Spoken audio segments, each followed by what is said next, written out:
Hello students, today we are going to discuss about unseen passage।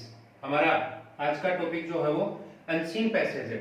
Unseen passage या scene passage के questions के answer देते समय हमें जिन बातों का ध्यान रखना है आज की क्लास में आपको मैं वो बताऊंगा। मैं तो ये कहता हूँ सीन अनसीन पैसेज ही नहीं, इंग्लिश के हर क्वेश्चन का आंसर देते समय इन चीजों का आपको ध्यान रखना है और ये चीजें आप ध्यान रखोगे तो आंसर जो है वो गलत नहीं हो पाएगा।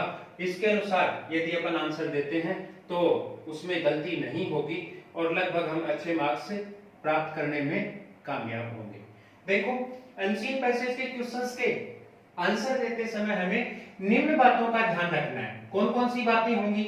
निम्न बातों का ध्यान रखना है। कौन कौन सी बातें होंगी मैं आपको बता रहा हूं। नंबर वन, यदि किसी क्वेश्चन का आंसर हु से शुरू होता है, हु से शुरू होता है या हु से स्टार्ट होता है, तो उसका आंसर देते समय हम क्या करेंगे? हु की जगह पूछी गई चीज का, हु की जगह पूछा गया नाम लिखकर बाकी हु से आगे वाला क्वेश्चन है वो जो का त्यों उतार देते हैं। जैसे मान लो मैं एक पैसेज की बात करूं, एक पैसेज की कुछ थीम इस प्रकार है कि मोहन जो है वो दिल्ली गया और दिल्ली वो खेलने के लिए गया।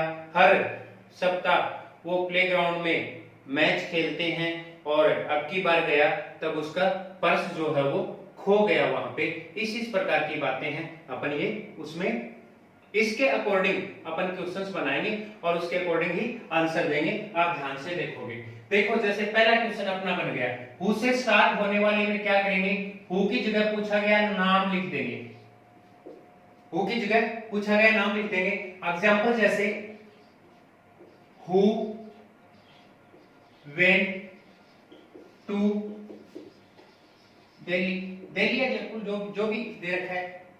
अब यहां पे हु क्या है? हु क्वेश्चन बना रहा है। अब यहां दिल्ली कौन गया था? मोहन। तो अपन क्या लिख देंगे? Mohan went to Delhi. Answer हो गया। नंबर 2, फर्स्ट बात हमें ध्यान रखने वाली क्या है कि हु से शुरू होगा तो उसकी जगह पूछा गया नेम या पूछी गई चीज का नेम लिखकर बाकी वाला क्वेश्चन जो का त्यों उतार देंगे। नंबर 2 क्या है? यदि कोई क्वेश्चन वाई से शुरू होता है, वाई से क्वेश्चन शुरू होता है तो उसमें ज्यादातर बिकॉज का यूज करते हैं। बिकॉज, मोस्टली बिकॉज का यूज करते हैं। देखो, जैसे मान लो मैं एक क्वेश्चन बनाऊं, why did he go to Delhi. अब अपन ने बात की थी वो दिल्ली खेलने के लिए गया, तो यहां पे वो दिल्ली क्यों गया? अब देखो, वाई से शुरू हो गया, ज्यादातर बिकॉज आएगा। क्या लिखेंगे? He went to Delhi. He went to Delhi because he wanted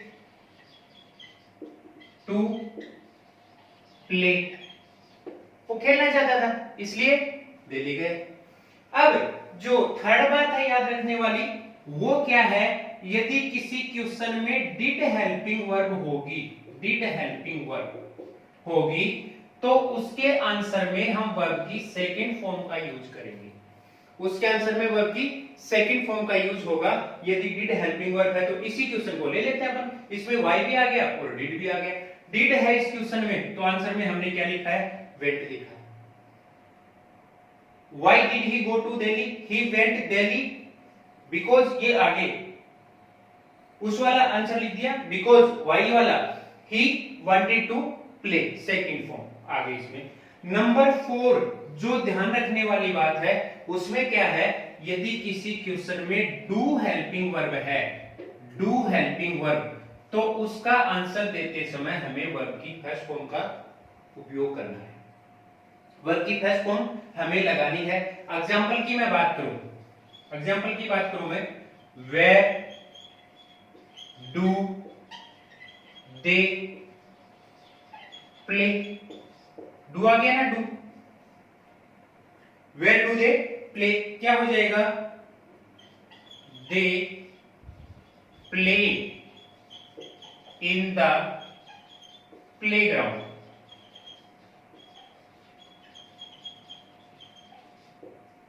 they play in the playground. इसी को मैं थोड़ा सा मान लो हेल्पिंग वर्ब यहाँ पे डिड लगा दूं, वेयर डिड दे प्ले। यदि यहाँ पे हेल्पिंग वर्ब डिड आ जाती है तो इसका आंसर क्या हो जाएगा, they played in the playground. क्योंकि डिड हेल्पिंग वर्ब है, उसके आंसर में हम वर्ब की सेकंड फॉर्म लगाएंगे। ये 4 पॉइंट हो गए। फर्स्ट कौन सा है, हु वाला, हु से शुरू होगा तो पूछा गया नेम लिखेंगे। दूसरा क्या था, वाई से शुरू होगा तो ज्यादातर बिकॉज लगाएंगे। तीसरा पॉइंट क्या था, यदि डिड हेल्पिंग वर्ब आई तो आंसर में सेकंड फॉर्म लगाएंगे। और चौथा पॉइंट अपना है, यदि डू हेल्पिंग वर्ब आई तो उसके आंसर में क्या लगाएंगे, फर्स्ट फॉर्म लगाएंगे। अब नेक्स्ट जो पॉइंट है, फिफ्थ जो पॉइंट है, फिफ्थ पॉइंट क्या है, यदि किसी क्वेश्चन में डज हेल्पिंग वर्ब आ गई, डज हेल्पिंग वर्ब, तो उसके आंसर में वर्ब की फर्स्ट फॉर्म प्लस एस या ईएस लगाएंगे। डज हेल्पिंग वर्ब आ गई तो वर्ब की फर्स्ट फॉर्म प्लस एस या ईएस लगाएंगे। क्वेश्चन एग्जांपल के तौर पे, where does he play, where does he play, क्या हो जाएगा, he plays in the playground. देखो क्वेश्चन में क्या आ गया, एस या ईएस, एस लगा दिया प्ले के साथ। नेक्स्ट इसी में एक क्वेश्चन और आ जाता है, ये हमारा पहला एग्जांपल हो गया। इसी में एक दूसरा क्वेश्चन आ जाता है, जैसे मैं लिख रहा हूं यहाँ पे रेफर वाला, what does the word I here refer to. ऐसा क्वेश्चन आ गया कि आई यहां पे किसके लिए आ रहा है, आई किसको रेफर कर रहा है, तो हम आंसर में क्या लिखेंगे, देखो डज हो गया ना, डज डज तो क्या आ जाएगा, द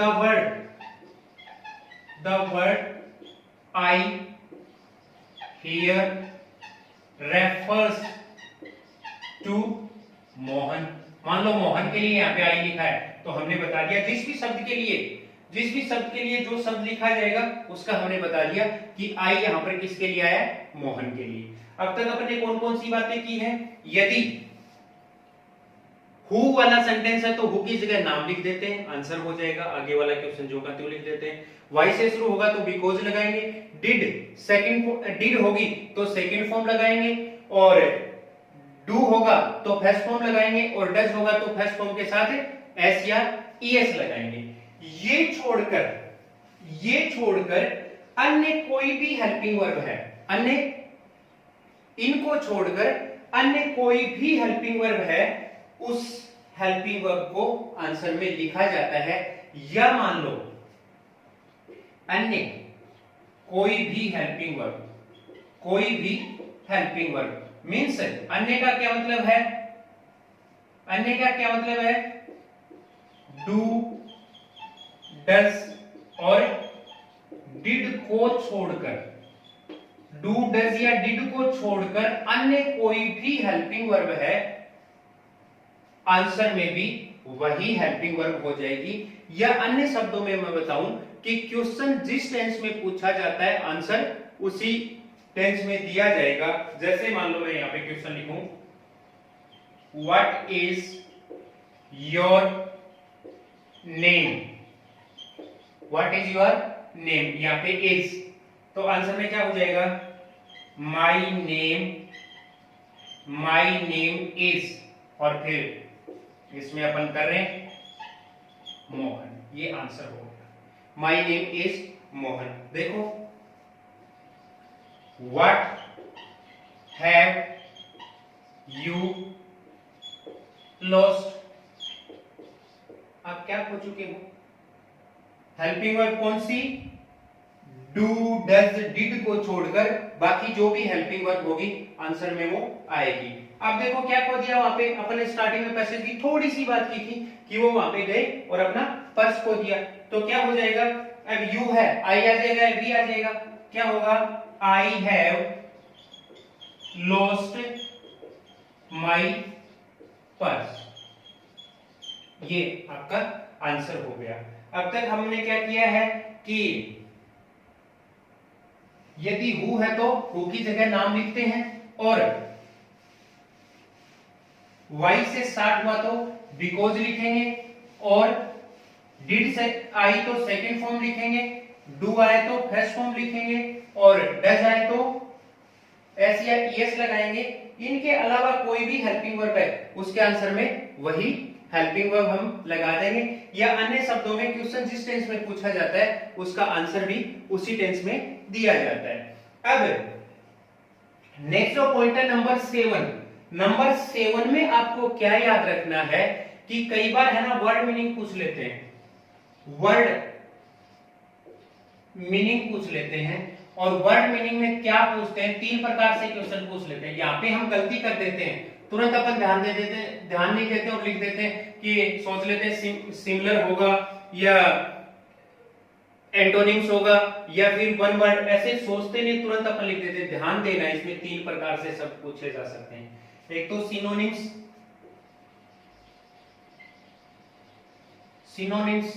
एक पूछ ले एंटोनिम्स, और एक पूछ ले वन वर्ड। तो इनका आंसर जो है ना, शब्द अपनी तरफ से नहीं लिखना, अपने को शब्द अपनी तरफ से नहीं लिखना है, इनका आंसर जो है वो पैसेज में ही मिलेगा। 2 शब्द यदि पूछे जाते हैं, मान लो सिनोनिम्स पूछे गए, तो 2 शब्द पूछे जाते हैं, मोस्टली, पक्का तो मैं नहीं कह सकता, लेकिन मोस्टली स्टार्टिंग वाला तो पैसेज के स्टार्टिंग में मिलेगा, और सेकंड जो है वो लगभग लास्ट में मिलेगा। 3 यदि शब्द पूछे जाते हैं तो फर्स्ट पहले पैराग्राफ में लगभग स्टार्टिंग में मिलेगा, सेकंड जो है वो लगभग उसके मिडिल में मिलेगा, और थर्ड जो है लास्ट में। मोस्टली ऐसा होता है, पक्का अपन नहीं कह सकते, लेकिन ज्यादातर ऐसा होता है। तो एक बात तो हमें ये ध्यान रखनी कि सिनोनिम पूछा है, एंटोनिम्स पूछा है, या वन वर्ड पूछा है। कई बार नाउन वगैरह या एडजेक्टिव वगैरह के भी पूछ लेते हैं, तो इन शब्दों को थोड़ा सा ध्यान से देखना, शब्द आपको पैसेज में ही मिलेंगे।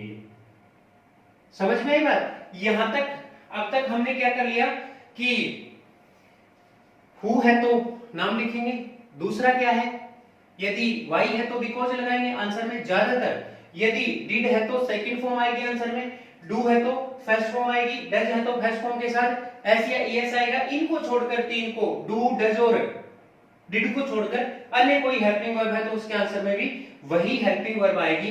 कई बार क्या होता है, 8वीं जो हमें याद रखने वाली बात है कि कई बार क्या होता है पैसेज में कई शब्द ऐसे होते हैं जो हमें आते नहीं है, और अपन घबरा जाते हैं, अपन डर जाते हैं कि उसका अर्थ आना हमें जरूरी है। अर्थ आना कोई जरूरी नहीं है। देखो मान लो जैसे इसमें क्वेश्चन एक लाइन है, मोहन नोज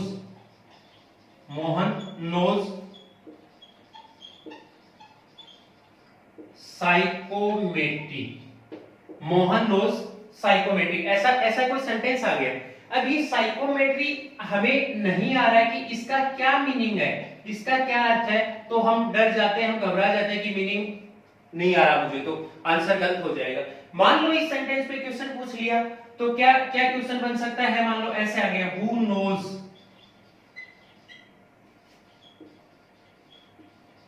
साइको।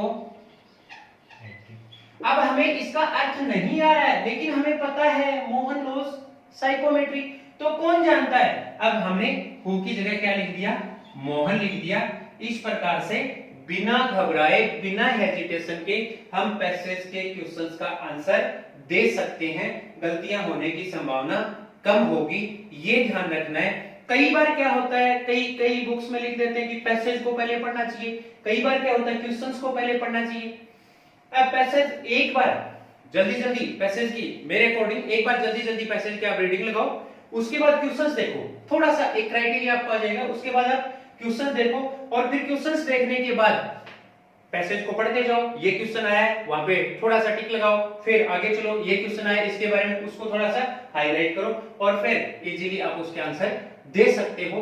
और मेरा तो ये कहना है अनसीन पैसेज में नहीं, सीन में भी ऐसा ही आंसर दिया जाता है, और आपकी बुक से संबंधित जो क्वेश्चंस होते हैं उनमें भी इसी प्रकार से आंसर दिया जाता है। आज की क्लास में बस इतना ही। मैं सोचता हूं कि इससे आपको क्वेश्चंस का आंसर देने में आसानी होगी। Thank you.